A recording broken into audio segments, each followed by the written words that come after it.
Actress Kannika and Snehan இவங்க 2 பேருக்கும் கடந்த 2021ல மேரேஜ் ஆயிருந்தது. மேரேஜ் ஆகி 5 இயர்ஸ் ஆயும் இன்னும் இவங்களுக்கு குழந்தை பிறக்கல அப்படின்னு சொல்லிட்டு பல இடத்துல கேள்விகள் கேட்டிருப்பாங்க.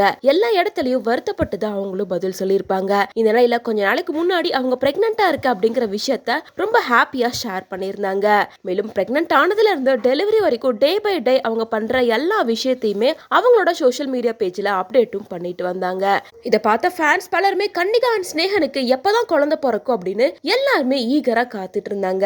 இந்த நிலையில எங்களுக்கு குழந்தை பிறந்துருச்சு அப்படின்னு சொல்லிட்டு ஒரு ஹாப்பியான நியூஸை ஸ்னேகன் கொஞ்ச நேரத்துக்கு முன்னாடி தான் ஷேர் பண்ணிருக்காரு. அதுவும் அவங்களுக்கு ட்வின் கேர்ள் பேபிஸ் பிறந்திருக்கு அப்படின்னு சொல்லியிருக்காரு. இறைவா நீ ஆணையிடு தாயே எந்தன் மகளாய் மாற என்னோட அன்போட கோரிக்கை ரெட்டிப்பா நிறைவேறி இருக்கு. தாயே எந்தன் மகளாகவும் மகளே எந்தன் தாயாகவும் இரு தேவதைகள் 25/1/2025 அன்னைக்கு பிறந்திருக்காங்க. இதயமும் மனமும் நெகிழ்ச்சியில நெகிழ்ந்து நிரம்பி வழியுது. உங்களோட தூய அன்பால எங்களோட வாரிசுகளை வாழ்த்துங்க.